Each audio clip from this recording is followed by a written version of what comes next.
Welcome to I Know Jax, where we explore the fun side of Jacksonville, and that's exactly what we're going to do today.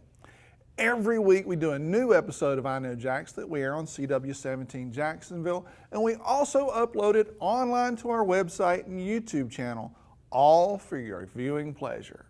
When it's sunny and nice outside, sometimes you're just not able to watch our fantastic show on TV. But when you're short on time or miss the broadcast, there's no need to worry. You can always find the episode online. The absolute easiest way to do that right now is, of course, to subscribe to our YouTube channel.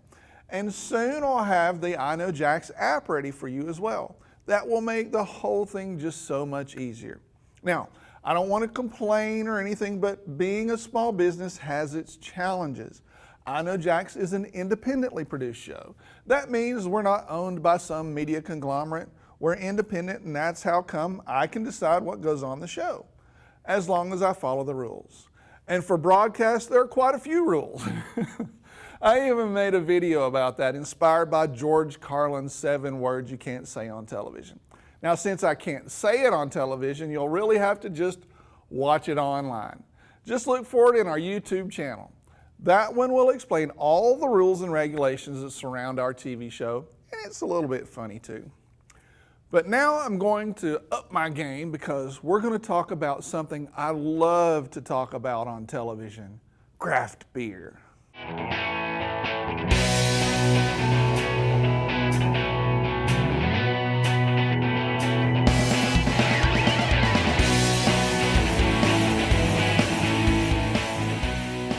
I'm with Meredith, CEO of the Buzz magazine, the folks that put on the Craft and Import Beer Festival. How you doing today? I am fabulous, having a good time.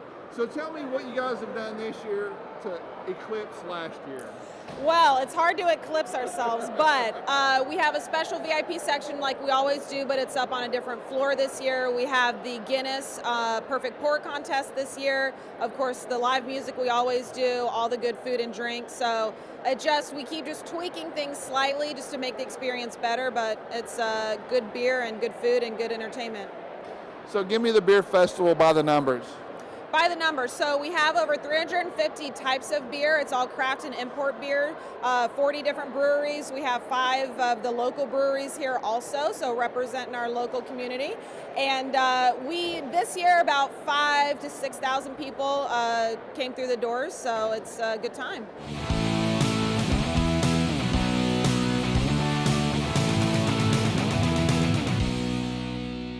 Tell me a little bit about Cask, the organization, and what you guys do.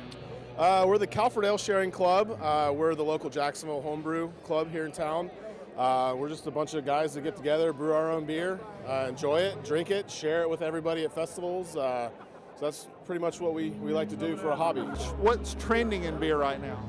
Right now, the sour scene is huge. We've got actually a couple sours that we brought out here tonight. We're saving for the end. So last year I did it where I took a picture of each of the beers, but then that just wasn't any fun. So every stop, we're taking a selfie at the actual. And for those who don't know, Carrie Speckman is the selfie queen. You didn't go to the same one I went to, though. Probably not. I went to Supercuts. I did not. I went to the Total Hair Experience. And they even trimmed my your goatee, soul patch. Your soul patch. The really big It's soul very fetching. Which is a brilliant marketing idea. It's that lemon one with the guy with the glasses that gets fired from all the Curious Traveler. That guy. Because everyone says, where'd you get that? And then they go to it. I brought some mac and cheese, which everybody loves, but it's made with Rogue Irish and Guinness. Yay! We have the Line Kugels Summer Shandy, and we have that with a blueberry cake, and then we have it in a rice pudding. We have the Festina Peach rice pudding, and we have a chocolate cake made with strawberry Abita. It all sounds great. My favorite beer that I've tried here tonight, I would probably have to say, is the 2 years ago, the Cask Club did a barrel project. We did a clone of Seven Bridges Old Woody, which is a double IPA aged in bourbon barrels. We had that on right off the bat. We went through it in about 15 minutes. We had about 4.5 gallons. We blew right through it. So that was my favorite, and no coincidence, but it was mine. Oh, how about that? Well, we're both Jacksonville locals, so we've had most of these already. So it's usually what we're doing on every weekday and every weeknight. So far, it's been my favorite, though. Bells? Absolutely. I would have to say it was the Intuition. I tried an Intuition Red that was very nice. You said you don't like beer. What are you doing here? My husband's in love with beer, so I come for him. But I enjoy like a good stout or a porter. You know those are beer, right? Have you tried anything this evening that is like really spoken to you? Invocation or intuition? Intuition. That was excellent. All the local beers that are here, some of the national brands, but it's really bringing them all together and letting us get the chance to enjoy them all. I'm here for the ciders. Beth is here for the ciders. Have you found a cider floor? It's on the next floor up. Hey, I'm not really a cider fan, but I'm sorry, did you say Spider-Man? I'm not really Spider-Man. I'm not really a cider fan. Okay. But that one over there. She's pointing to, I don't know. This summer, we're going to do more stories about local craft beer. Now, speaking of summer, it's right around the corner, and if you have kids, that means that your kids are going to be out of school. What next? When I was a kid, I looked forward to summer break. I enjoyed the last day of school so much because I knew I had the whole summer in front of me. Later, when I became a parent and I was working during the summer, it was always difficult to figure out what to do with my kids when they were out of school. Well, I've called in an expert to help us come up with some ideas. So Terry, tell me about the summer camps that are available this season. Jacksonville has over 1,000 summer camps this year. 1,000. 1,000 camps. So how do you pick the best one? The first thing you want to do is figure out when you need camp. If you're working all summer, don't worry, there's plenty of camps that are offered all summer. Okay. Like your traditional YMCA camp with outdoors, swimming, crafts, field trips, or Jewish Community Alliance has a great program that's been around 25 years. Chappelle School, your traditional schools will have camps. So you have to figure out what your child needs over the summer. Are they going to try out for sports in the fall? Then maybe they want to take a soccer shots program or Coastal Kicks soccer program so they can practice. Or do they just want to hone a fun hobby like cooking or sewing? Or you can do fun camps like your overnight camps. Camp Weed has an awesome overnight variety camp in the woods. Camp Montgomery and Stark has a great overnight camp. Then you need to get online now so you can get your discounts. Because it's coming up quickly, right? Summer's coming up quick. So if you register for mini camps in May, you get an early bird discount. Okay. If you register for multiple sessions, you can get a discount. You can do sibling discounts. So really look for when you need to register. All right. Now I'm going to put you on the spot. If you could pick like the 3 coolest camps, what are they? Well, being a girl, it's super exciting how many girls camps there are. Okay. So Saltwater Cowgirls has a surfing camp. Oh, that's cool, Engineering for Kids has a girl power engineering camp, which is awesome. And there's also, if you're a big Star Wars fan, your child can go to Jedi Night School. And they can do archery, yoga, meditation. And lightsaber. And lightsaber, all about the Gotta have lightsabers. the lightsaber, come on, man. There's so many unique, we have a whole section for specialty camps on the website, so go there to see what all the crazy stuff is offered. Now, and tell me how, you were telling me there's a special little matrix that you can do to figure this whole thing out. Tell me how that all works. If you can't figure out where to start with the week that you want. Click the first week of school that is out. You get all the camps that are that week. Right. Or there's 37 different theme camps. So you can click specialty or soccer or basketball. Okay, cool. So you guys help them break it down.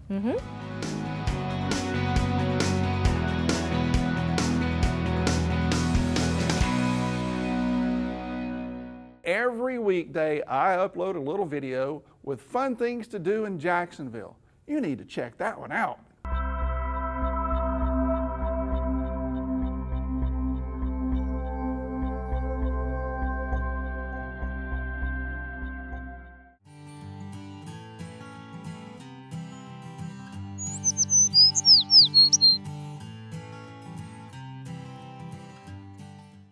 Here at I Know Jax, we're in the process of planning our summer production schedule. We're also looking for volunteers to help out with the website and the TV show and all kinds of stuff. You can find more information on our website under About Us/job openings. I know everyone is really busy in May. I think it's the time of year when we try to finish up projects and get ready for vacation time and school break and all that stuff. And if you have a garden, you're super busy with that too. All I do is find cool events, and let me tell you, this month is packed. Here are a few that I found. First, I always enjoy going to Riverside Arts Market, and if you think it's too hot outside, you should try this market because Riverside Arts Market is located under the Fuller-Warren Bridge, and even in the summer, there's plenty of shade and a little bit of a breeze from the water. And if that doesn't help, try some ice-cold lemonade. That'll do the trick. This time of year, there will be plenty of fresh vegetables and lots of arts and craft vendors, so it's a great time to go. Next Saturday, there's the folk music at RAM. They're doing the North Florida Folk Festival, so there will be live music all day. That's the North Florida Folk Festival at Riverside Arts Market on Saturday, May 30th. Another cool place to visit when it's hot outside is the Cummer. Maybe you want to find something fun to do on a regular Tuesday night, and Cummer is a great choice because every Tuesday it's free admission to the Cummer Museum and its historic gardens thanks to Florida Blue. It's also Tapas Tuesdays at the cafe from 5 to 7:30 p.m. on the Cummer Cafe patio. Here you can take in the view of the sunset over the St. Johns River while listening to live music and enjoying a glass of wine or beer or tasty tapas, or maybe all three. I've heard their tapas is awesome. Reservations for Tapas Tuesday are recommended. That's free Tuesday at Cummer Museum and Gardens on Tuesday, May 26th from 4 to 9 p.m. There's also a free moonlight movie at Jax Beach on Friday. This time you can watch X-Men. Bring chairs and a picnic and watch the movie Under the Stars at the Seawalk Pavilion. That's the Jacksonville Beach Moonlight Movie, Friday, May 29th at 9 p.m. There's more. The Armada FC is playing home versus the Carolina Railhawks on May 30th at 7:30 p.m. Get your tickets because their last home game was sold out. There's also Super Grom Surf Fest in Jax Beach on May 30th. That's where really tiny people are surfing. When I say tiny people, I don't mean midgets, I mean little kids. Aaron Bing is at the Times Union Center on Sunday, May 31st. And for more ideas, visit my website, iknowjax.com. Hey guys, my name is Miguel Gallardo, goalkeeper for the Armada FC, and you're watching I Know Jax. Lay it on me. I know it was the Amelia Island Film Festival, right? And you guys kind of changed it up a little? Absolutely correct. The Amelia Island Film Festival, we rebranded it last year and renamed it to the Rendez Vous Film Festival. And the name comes from American Beach. There's a jazz club called Evans Rendezvous. So what can we look forward to this year? What you can look forward to is seeing 9 days of over 220 screenings of films from 34 countries. Okay. As well as several music concerts, a couple CMA performances, one by John King and the other by Shane Wooten. Very cool. A rock concert, a gaming expo with the help of SCAD University. Okay. Plus a lot of film panels and discussions, and a lot of entertainment, a lot of fun. I've got a son who's 21, and he's into the gaming stuff. So I can just see all these little hipsters sitting around playing games. Is that what we're going to see? Basically what you have, when you look at the SCAD component, is that they're bringing out their work that they've created as a student, probably as a thesis, and they're going to show it off to our community, and you'll actually get to play it and test it.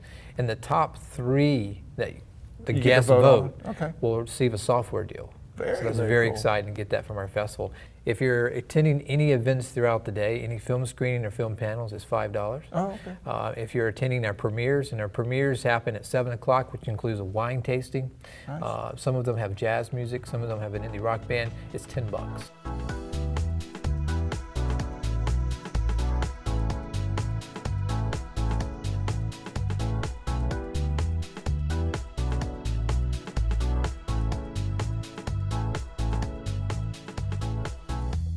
Maybe you get some extra time off now that it's Memorial Day weekend and everything. Well, next week, Chris Chislett is coming back to talk about wine. Don't forget to check out my daily online videos as well. You can find those on my website or on YouTube, and actually we upload the dailies directly to Facebook as well. Help me spread the word. I'm looking for volunteers or interns for I Know Jax for the summer and also for the fall. You don't have to be a student. Just check out our job openings for more details. Well, that's it for today. I'll be back with a new episode on Saturday next week, but before then, I'll see you on the internet.